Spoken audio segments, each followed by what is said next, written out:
இது election encyclopedia. நாங்க கும்பிடுறோம் எல்லாரும் ஓட்டு போட வாங்க, உங்க தம்பிகளை போல தான் கேட்டுக்கிறோம் நாங்க. 2021 சட்டமன்ற தேர்தலில் எடப்பாடி தொகுதியில் எடப்பாடி பழனிசாமி தொடர்ந்து 3வது முறையாக வெற்றி பெற்றார். 93,802 வாக்குகள் வித்தியாசத்தில் திமுக வேட்பாளரை வீழ்த்தினார். அதற்கு முன்பு நடந்த 2019 நாடாளுமன்ற தேர்தலில் திமுக கூட்டணி 38 இடங்களை கைப்பற்றியது. அதிமுக கூட்டணி ஒரு இடத்தில் தான் வெற்றி பெற்றது. தமிழகத்தின் ஒரு நாடாளுமன்ற தொகுதியில் 6 சட்டமன்ற தொகுதியில் அடங்கியிருக்கின்றன. வாக்கு எண்ணிக்கையும் சட்டசபை தொகுதி வாரியாக எண்ணப்பட்டு பிறகு 6 தொகுதிகளின் வாக்குகளையும் கூட்டி முடிவுகள் வெளியிடுவார்கள். அதன்படி சேலம் நாடாளுமன்ற தொகுதிக்குள் வரும் எடப்பாடி சட்டமன்ற தொகுதியில் அதிமுக கூட்டணி வாங்கிய வாக்குகள் 96,485. திமுக கூட்டணி பெற்ற ஓட்டுகள் 1,04,573.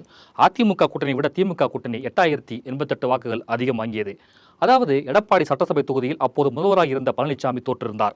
அதற்கு முன்பு 2016 சட்டசபை தேர்தலில் 42,022 ஓட்டுகள் வித்தியாசத்தில் ஜெயித்த எடப்பாடி பழனிசாமி 2019 நாடாளுமன்ற தேர்தலில் சேலம் தொகுதியில் அடங்கியிருக்கும் எடப்பாடியில் 8,088 ஓட்டுகள் குறைவாக பெற்று பின்தங்கினார். அடுத்து வரும் 2021 சட்டமன்ற தேர்தல் எடப்பாடியை தோற்றுவிடக்கூடாது என்பதற்காக அந்த தொகுதியில் வலுவாக இருக்கும் பாமகவை கூட்டணியில் சேர்த்துக் கொண்டார் பழனிசாமி. வன்னியர்களுக்கு 10.5% இடஒதுக்கீட்டை வழங்கும் அறிவிப்பை வெளியிட்டதால் 93,802 வாக்கு வித்தியாசத்தில் பழனிசாமி வெற்றி பெற முடிந்தது. 2026 தேர்தலில் எடப்பாடி பழனிசாமி எவ்வளவு வாக்கு வித்தியாசத்தில் வெற்றி பெறுவார்?